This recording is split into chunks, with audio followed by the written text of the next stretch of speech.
Discover the tips and strategies that will help you achieve your retirement goals. I'm your host, James Knoll, and this is the podcast dedicated to helping you retire well. It all starts right here on Ready for Retirement.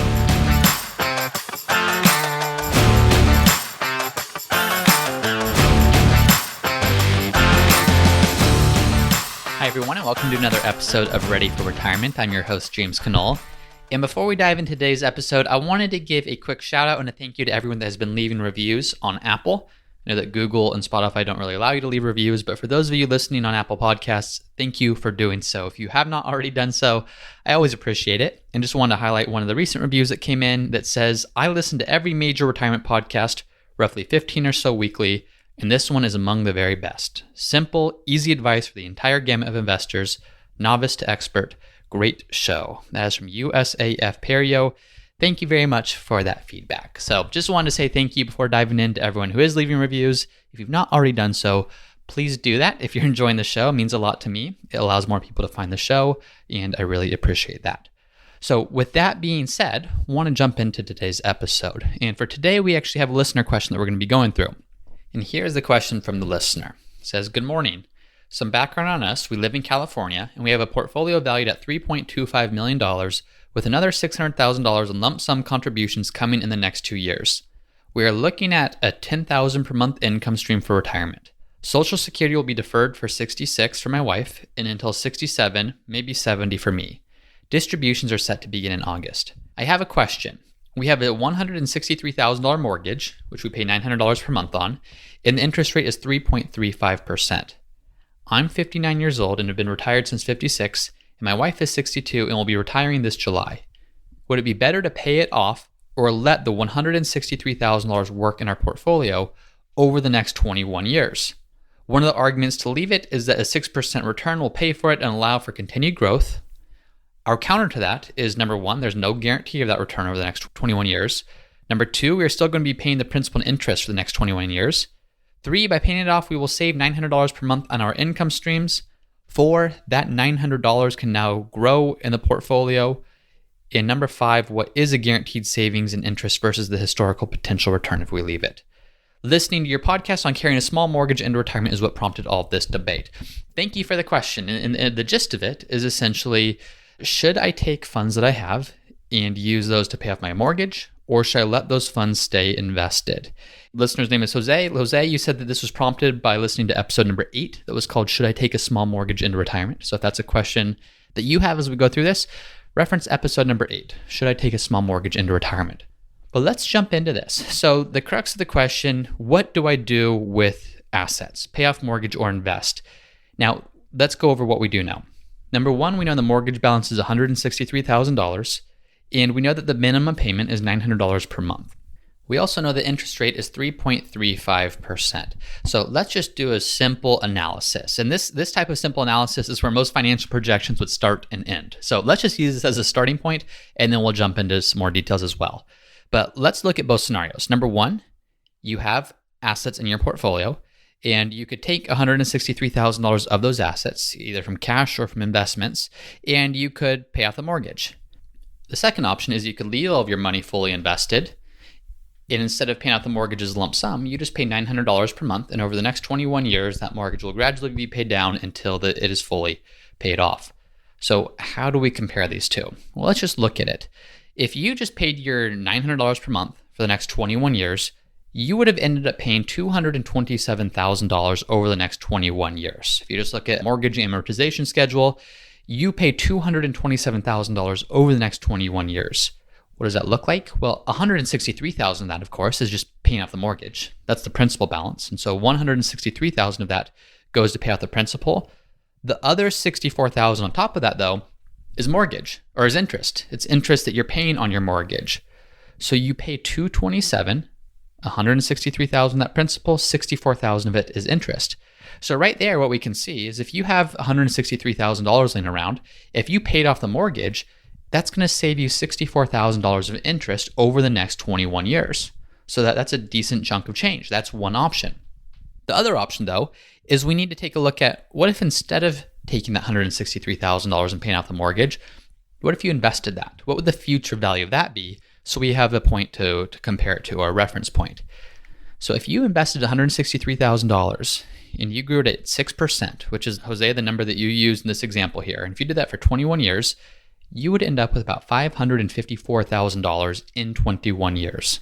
So $163,000 of that is what you put in, and $391,000 of that is growth on your principal. So growth on what you put in.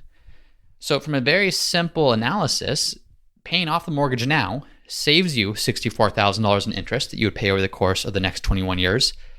But investing that money and just making the minimum payments on the mortgage, if that money grows at 6%, well, that gets you $391,000 of growth. So the comparison there is, do you save $64,000 in interest, or do you get $391,000 of growth? If you invest that money and it grows by that amount, you end up coming out ahead by about $327,000. So you look at this, and the textbook answer, the answer most finance people are going to give is don't pay off the mortgage. Invest it, you're going to come out ahead, and there is some truth to that. But the real world answer is a lot more nuanced than that. And so let's dive into what a real world answer would actually come down to. And it's going to come down to it depends. And it depends a lot on you personally, and some of the things that you want to make sure happen. So I'm just going to go through. Jose, you listed 5 points to your question, kind of counter arguments to paying off the mortgage. Let's go through those one by one because I think a lot of them are valid. Number one is you said there is no guarantee of getting that return over the next 21 years. So it's easy for us to do this analysis and say, oh, well, what if you invest that money and you get 6% or whatever the rate of return is? Well, you're going to come out ahead rather than just paying that mortgage off using that money. That's true, but there's no guarantee in that. We have no guarantee of what money or the markets or investing is going to do over the next 21 years. All we have is history and data to see what's the market done in the past. And while that's not perfect, it gives us a really great starting point as we do this analysis. So here's one thing I like to look at. Over the last 80 years, I like to know what are the best and worst possible rolling returns, not even possible, but the best and worst actual returns that the stock market has gone through.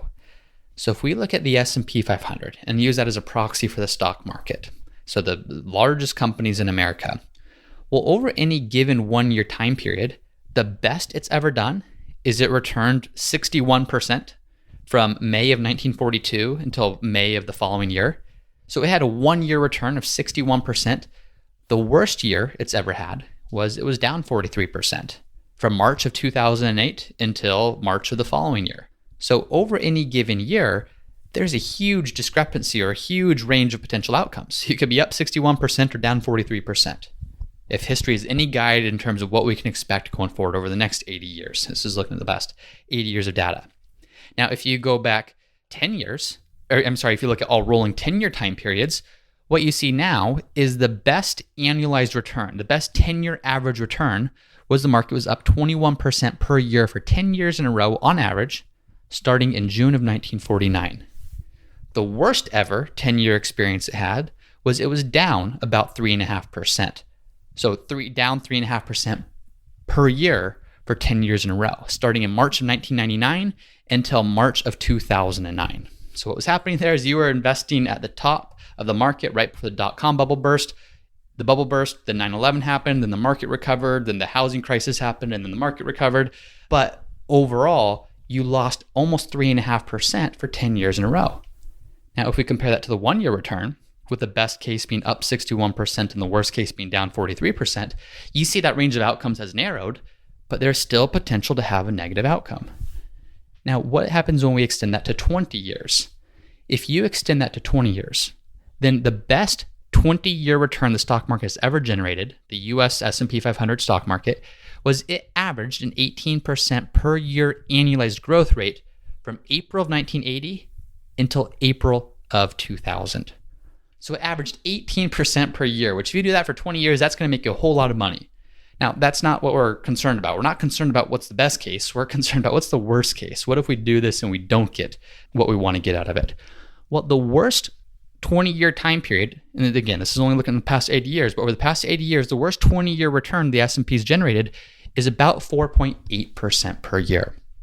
Now, interestingly, that time period starts in April of 2000 until April of 2020. which means, again, you started right as the market's about to burst from the dot-com bubble bursting, then 9/11, then it recovers, and you have the housing crisis, and it crashes again, then it recovers, and then April of last year, April of 2020, right in the middle of COVID and the stock market crashing again. So if you were the unluckiest investor over the past 80 years, and you invested your money for 20 years, the worst case scenario was your money grew by 4.8% per year if you were just investing in the S&P 500. So why do I mention that? I mention that because when we talk about there being no guarantee in investing, you're absolutely right. There is never a guarantee. What we're investing for isn't to get a guarantee. We're investing because of what's probable. And while we can't predict exactly what the stock market's going to do, when we start looking at best cases, worst cases, and in-between cases for any given time period, it helps to put in perspective what we might be able to expect. So back to the question. If we're looking at paying off a mortgage over the next 21 years versus paying it off all today, well, if we're going to pay it off over 21 years and invest today, instead of taking that money that we could invest in paying off the mortgage, we have history that shows us that the worst 20-year time period this S&P's ever done over the last 80 years is a positive return of 4.8%. So is that a guarantee going forward? No, but it gives us some perspective that is it reasonable to expect some rate of return? Most likely, yes. So while there isn't a return, what we can see is that the market has demonstrated an ability to do well over time. Who knows what the future holds, but that's a good starting point. Number two, the second counterpoint you gave was we're going to pay off the principal and interest anyways over the next 21 years. So does it make sense just to do it now?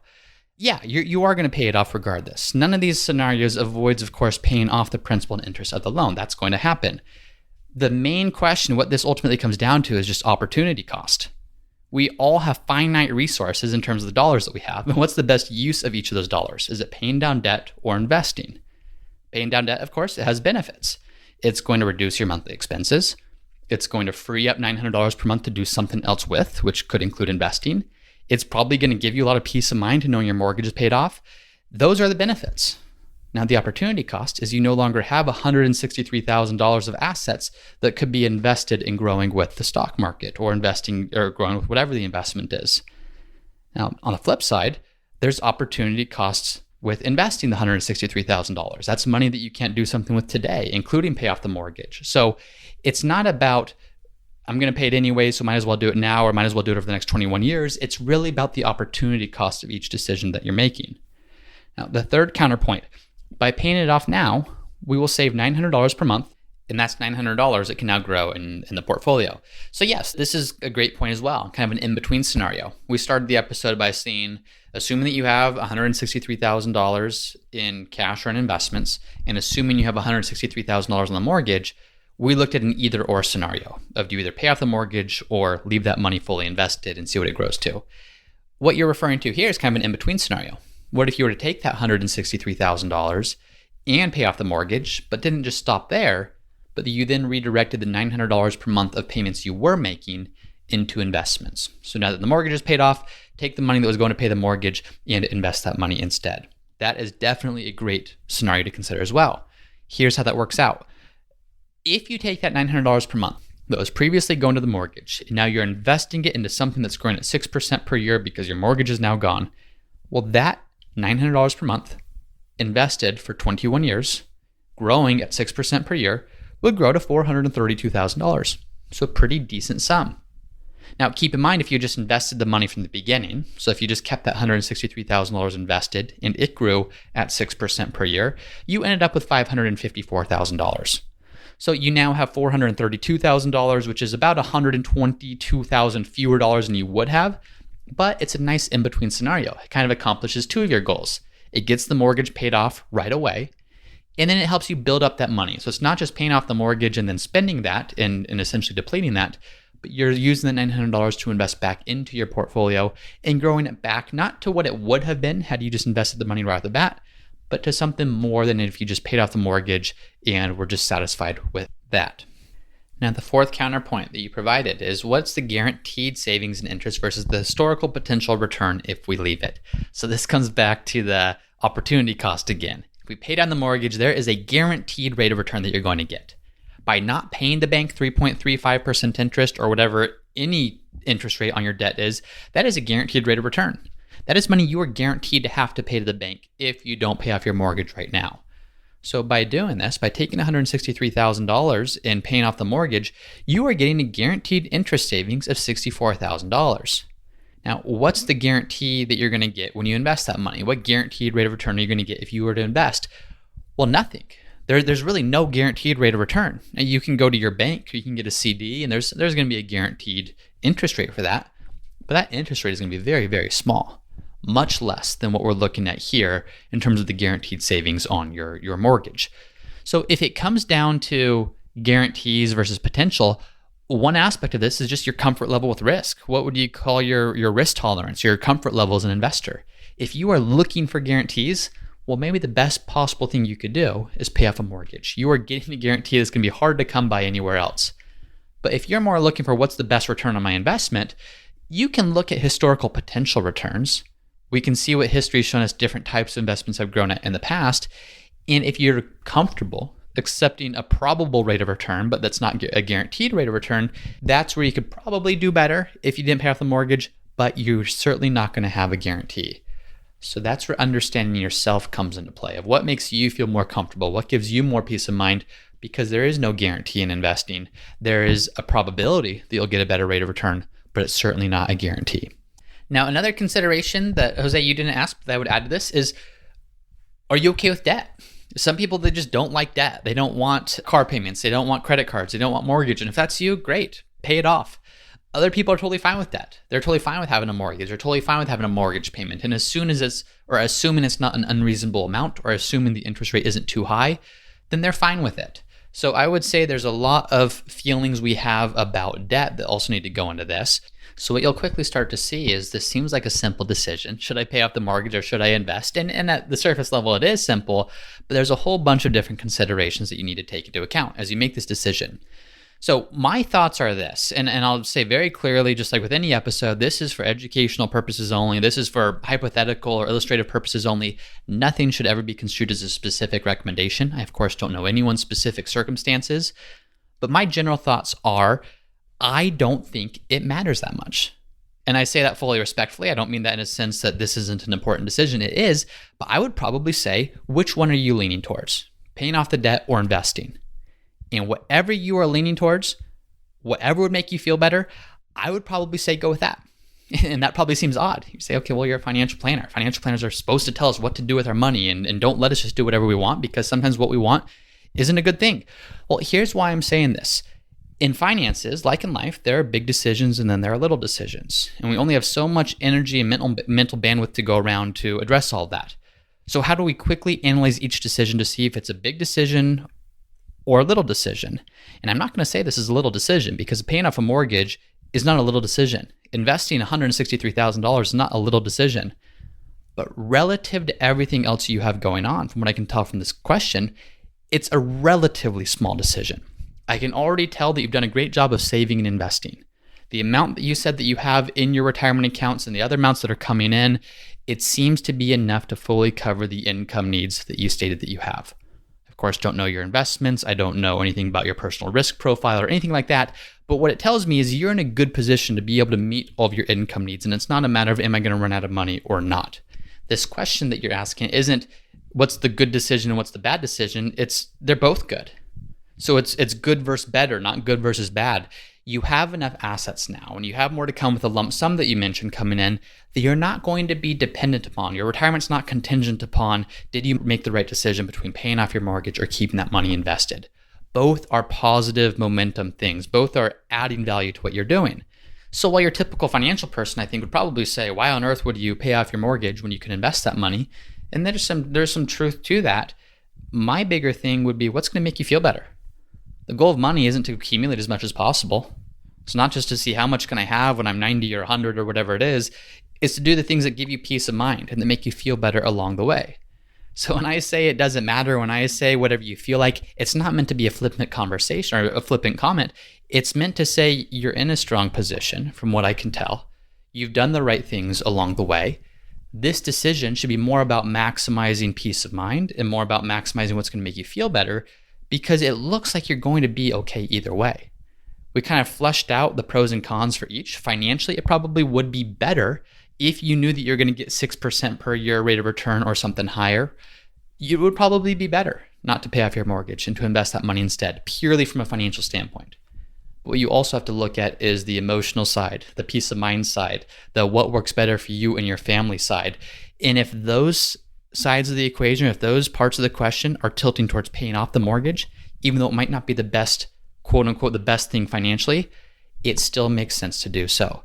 So I hope that was helpful. Now, everyone's situation, depending on how much you have in assets or income or the amount of debt that you have or the amount that you could invest, obviously this is going to be different for each person. But I hope that framework is helpful as we go through this to see what might make sense in either scenario. Once again, thank you for the question. I always love getting questions from listeners. Thank you for leaving reviews. Those of you who left reviews, if you've not done so already, just another reminder to do that, please. Thank you everyone for listening, and I will see you next time. Thank you for listening to another episode of the Ready for Retirement podcast. If you're enjoying the show, please subscribe and let me know by leaving a 5-star review. And as always, for a list of the notes and the resources mentioned in today's episode, you can find those at the Ready for Retirement website, which is readyforretirement.co. That's readyforretirement.co. And if you have a question that you would like for me to answer in a future episode, then you can also go to the Ready for Retirement website, readyforretirement.co. There's a page called Submit Your Question where you can submit a question for me to answer in a future episode. Thanks as always for listening, and I'll see you next time.